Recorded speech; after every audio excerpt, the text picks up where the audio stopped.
কল্পনা করুন আগামীকাল সকালে ঘুম থেকে উঠে দেখলেন পৃথিবী থেকে হঠাৎ করে চিনি আর লবণ দুইটাই উধাও। এক কাপ চা মিষ্টি নয়, রান্নায় নেই স্বাদ, এমনকি হাসপাতালের অনেক চিকিৎসা থমকে গেছে। আর যেগুলোকে আমরা সাধারণ রান্নাঘরের উপকরণ মনে করি, এক সময় সেগুলোর জন্যই মানুষ যুদ্ধ করেছে, সাম্রাজ্য গড়েছে, আবার সাম্রাজ্য ধ্বংস হয়েছে। অবিশ্বাস্য হলেও সত্যি, লবণকে একসময় সাদা সোনা বলা হতো, আর চিনি ছিল রাজা বাদশাদের বিলাসিতা। কিন্তু কিভাবে পৃথিবীর সবচেয়ে সাধারণ দুইটি জিনিস এতটা মূল্যবান হয়ে উঠল? কে প্রথম এগুলো আবিষ্কার করেছিল?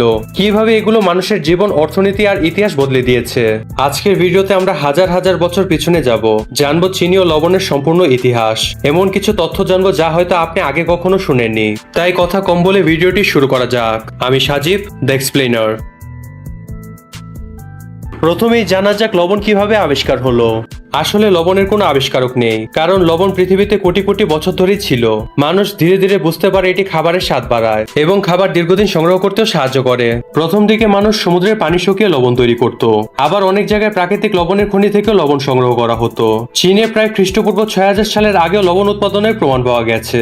প্রাচীন মিশরীয়রা মমির সংরক্ষণেও লবণ ব্যবহার করত। রোমান সাম্রাজ্যে লবণের গুরুত্ব এতটাই ছিল যে সৈন্যদের অনেক সময় লবণ কেনার জন্য বিশেষ ভাতা দেওয়া হতো। ভাবুন, আজ যে জিনিসটা মাত্র কয়েক টাকায় কিনতে পারেন, একসময় সেটাই মানুষের বেতনের প্রতীক ছিল। কিন্তু লবণের আসল শক্তি ছিল অন্য জায়গায়। ফ্রিজ আবিষ্কারের আগে খাবার সংরক্ষণের সবচেয়ে কার্যকর উপায় ছিল লবণ। মাছ, মাংস এবং বিভিন্ন প্রকার সবজি মাসের পর মাস লবণ দিয়ে সংগ্রহ করা যেত। এমনকি এখনো মাছের শুটকি তৈরির প্রধান উপকরণ হচ্ছে লবণ। এই কারণে পূর্ব আমলে অনেক দুষ্টরাজ্য লবণের উপর কর বসিয়েছিল। ভারতবর্ষ থাকাকালীন ইংরেজরাও ভারতের মানুষের উপর লবণ কর বসিয়েছিল, যা নিয়ে 1930 সালে ব্রিটিশদের সাথে আন্দোলনও করা হয়। একটু ভেবে দেখুন, এক মুঠো লবণও ইতিহাস বদলে দিতে পারে। এবার আসি চিনির গল্পে। চিনির ইতিহাস আরো রহস্যময়। আজ আমরা যে সাদা চিনি খাই সেটি শুরু থেকে এমন ছিল না। প্রায় 10,000 বছর আগে দক্ষিণ পূর্ব এশিয়া ও নিউ গিনিতে মানুষ আখ চিপে মিষ্টি রস খেত, কিন্তু তখনও কেউ চিনি বানাতে পারত না। ধারণা করা হয় প্রাচীন ভারতে প্রথম আখের রস থেকে স্ফটিকের মতো চিনি তৈরি করা হয়। সংস্কৃত ভাষায় একে বলা হয় শর্করা। এই শর্করা শব্দ থেকেই পরে অনেক ভাষায় সুগার শব্দের উৎপত্তি হয়েছে। প্রথম ভারত থেকে চিনির প্রযুক্তি পারস্যে পৌঁছায়। তারপর আরব ব্যবসায়ীরা পুরো মধ্যপ্রাচ্য ও ইউরোপে চিনির পরিচয় করিয়ে দেয়। তখন ইউরোপে চিনি এতটাই দামি ছিল যে সাধারণ মানুষ কখনো এটি স্বাদই পেত না। রাজ পরিবার ও ধনী ব্যবসায়ীরাই মূলত চিনি ব্যবহার করত। এই কারণে চিনিকে বলা হতো হোয়াইট গোল্ড, অর্থাৎ সাদা সোনা। এরপর শুরু হয় বিশ্বের সবচেয়ে বড় বাণিজ্যগুলোর একটি।